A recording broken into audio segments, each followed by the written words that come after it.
Hello दोस्तों, आवाज़ Jammu channel से मैं राजीव कुमार।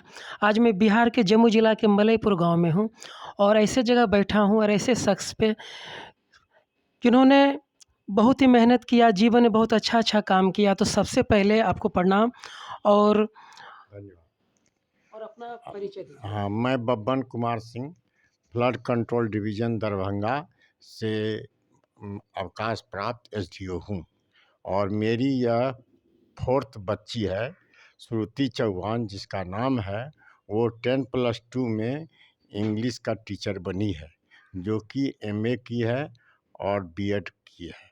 और उसका सीटेट करने के बाद जो कंपटीशन होता है बीपीएससी के द्वारा, वो कंप्लीट किया है। और बड़ी खुशी की बात है कि हम लोग जो है उसके उत्तीर्ण होने से या उसकी नौकरी होने से, और वह बहुत कठिन मेहनत की है और 8 तक जो है वह जो सन जोसेफ से जमुई में पढ़ी है। उसके बाद मलयपुर हाई स्कूल में 10th की, 12 की और उसके बाद केकेएम कॉलेज जमुई से इंग्लिश ऑनर्स में पास की। उसके बाद ये एमए की। उसके बाद बीएड कॉलेज, ये जम्मू बीएड कॉलेज जो है कटौना में है, उससे पास की।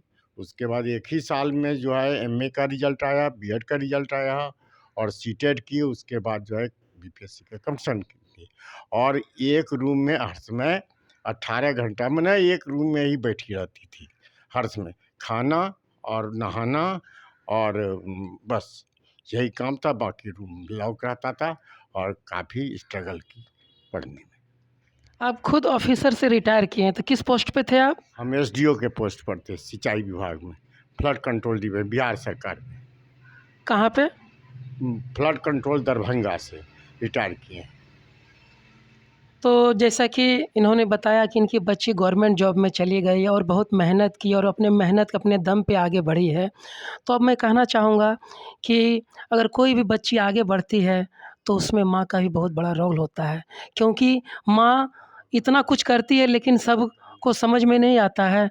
लंच तैयार करना और यूनिफ़ॉर्म सब कुछ, मतलब कि जो है ना, अगर रोज़ स्कूल जाती है, समय पे जाती है, तो संस्कार मेन तो माँ ही देती है। तो माँ मतलब कि बोलेगी, आप कुछ बोलिए उनके बारे में। खाना टाइम पर उसको बना के देते थे और खाती थी और स्कूल टाइम पर जाती थी।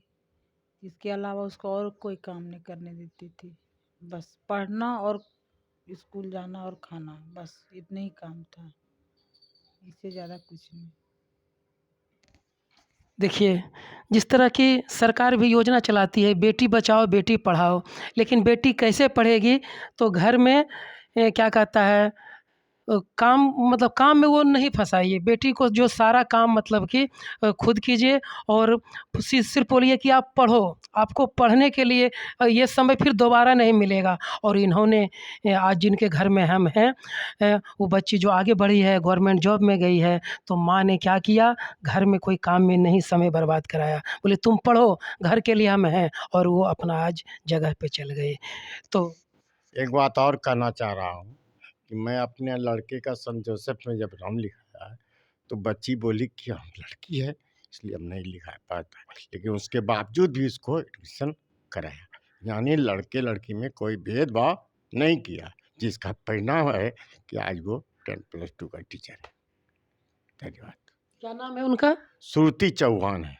मेरे दोस्तों, श्रुति चौहान जिनका नाम ये कर रहे हैं, तो इनका सबसे पहला इन्होंने ये कह रहे हैं कि मैंने भेदभाव नहीं किया। इन्होंने भेदभाव नहीं किया बेटा-बेटी में, इसलिए आज इनकी बच्ची इंग्लिश का टीचर, +2 इंग्लिश की टीचर है। ठीक है, कौन-सी स्कूल में है? अभी अभी अभी अभी बीआरसी का ट्रेनिंग ले रही है। इसके बाद जो है जमुई ज़िला में किसी भी हाई स्कूल में 10+2 में टीचर बनेगी। तो इस साल तो आपने बहुत ही खुशी का, मतलब कि आपने संदेश आम जनता को दे दिया। लेकिन एक चीज़ है कि सारे लोगों को आप संदेश क्या दें, दर्शकों को संदेश क्या देना चाहेंगे? संदेश देना ये चाहते हैं कि बच्चे और बच्ची में कोई अंतर नहीं कीजिए और उचित शिक्षा दीजिए और घर के घरेलू काम में कोई हाथ नहीं बटाने दीजिए। साथ ही साथ उसकी सारी सुविधा दीजिए जितना कि एक लड़के पर देते हैं, चूँकि लड़का और लड़की में कोई भेद नहीं है।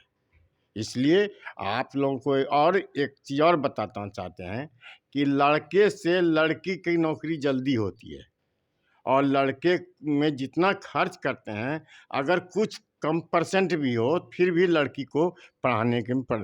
तीसरी बात ये कि आप कहीं भी हुआ अगर लड़की जाए तो केवल निगरानी रखें, लेकिन उच्च शिक्षा भी देने के लिए हर समय तैयार रहिए, जिससे कि आपका भी मान बढ़ेगा। उसका मान दो जगह बढ़ेगा, एक पिता के जगह बढ़ेगा और एक ससुराल में भी बढ़ेगा। ससुराल में भी उसको उतना ही इज्जत मिलेगा, माने घर से ज़्यादा, मायके से ज़्यादा उसको ससुराल में ससुराल वाले भी उसको काम करने नहीं देते थे, कभी जब जाती भी थी, लेकिन मायके में आके वह फ्रीली पढ़ती थी और यहीं रहती थी और यहीं एक रूम में लॉक रहती थी, और कोई घर का कोई काम नहीं।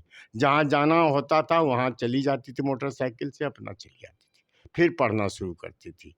इसलिए माने हम संदेश यही देना चाहते हैं कि लड़के लड़की में कोई भेद नहीं कीजिए, और जितना प्राथमिकता लड़के को देते हैं उतना लड़की को भी दीजिए, और लड़की को नौकरी जल्दी लगेगी, ये अभी आपको और एक चीज़ और कि लड़की में मेरिट ज़्यादा, माने कैप्चर करने की ज़्यादा कैपेसिटी होती है, वह बहुत जल्दी जो है सेंसिटिव होती है और ज़्यादा जो है ध्यान देती है। लड़के को तो लोग बाहरी कार्य भी देते हैं, लेकिन लड़की को बाहरी कार्य मिलता भी नहीं है, करती भी नहीं है, और घर का अगर काम केवल ब्लॉक कर दीजिए तो केवल उसको पढ़ने में ही ध्यान रहता है।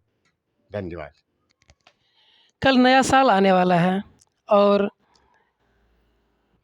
तो नया साल का शुभकामना लोगों को दीजिए आप, क्योंकि जिस तरह आपके घर में खुशी हुआ है तो लोगों को बताइए कि क्या कहता है सबके घर में उसी तरह मतलब कि वो काम करें जो कि सभी घर में खुशी हो, क्योंकि ये साल का आज अंतिम दिन है, कल 1 जनवरी है।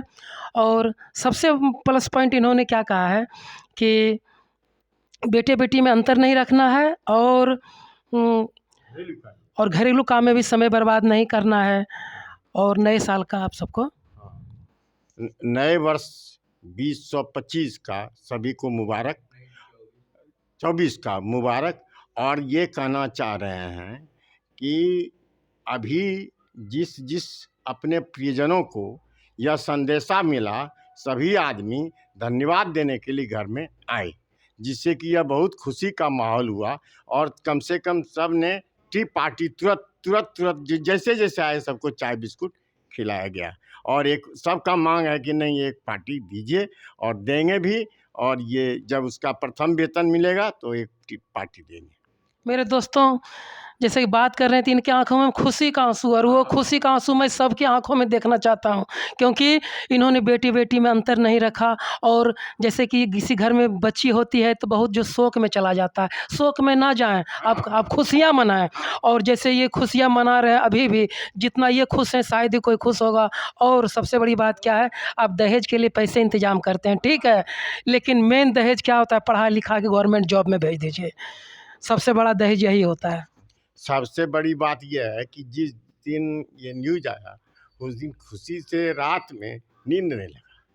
तीसरी बात यह है कि ये दहेज, ये कितना बरस नौकरी करेगी, 25-30 बरस, अब 25-30 बरस में आप उसका जोड़ लीजिए कितना, माने लाखों में जाएगा, तो कितना दहेज चाहिए ये बताइए। दहेज तो उसका वेतन इतना आप जमा कीजिएगा कि आपको एक लड़का के बराबर उस घर का एक मेंबर हो जाएगा कमाने वाला। इसीलिए लड़का कम से कम एक चीज़ बहुत ध्यान दीजिए, लड़की को पढ़ाइए, और लड़की ज़्यादा जो है कैपेसिटी है उसको, ग्रास कैपेसिटी ज़्यादा एजुकेशन का, और बहुत जल्दी डेवलप करती है, और कहते हैं तो कभी बैठी नहीं, एमए किया और बीएड किया और नौकरी लग गई। अब बोलिए कितना संजोग अच्छा है, या उतना मेहनत की, मेहनत भी बहुत ज़बरदस्त की। जब परीक्षा देने के लिए जाती थी, रात में पढ़ती थी, तबीयत खराब हो जाती, फिर भी परीक्षा देती थी, अब फिर भी कंप्लीट कर जाती थी, जो आश्चर्य बात है। ठीक, धन्यवाद। मेरे दोस्तों इस साल का ये अंतिम वीडियो है और जिस प्रकार की इन्होंने अपना खुशी जाहिर किया, मैं चाहता हूँ कि अगले साल आप लोग भी बेटी बेटी में अंतर रखना आप छोड़ दीजिए और इसी तरह मुझे सभी लोग बुलाइए और खुशी का इसी तरह मतलब कि खुशी का आंसू मतलब कि दिखाइए और बेटी बेटी में अंतर नहीं रखिए। और मैं चाहता हूँ कि हर सब की बच्ची पढ़ लिख के गवर्नमेंट जॉब में चला जाए। और इसी के साथ हैप्पी न्यू ईयर, नया साल मुबारक हो। अपना रिपोर्ट यहीं समाप्त करता हूँ। जय हिंद, जय भारत।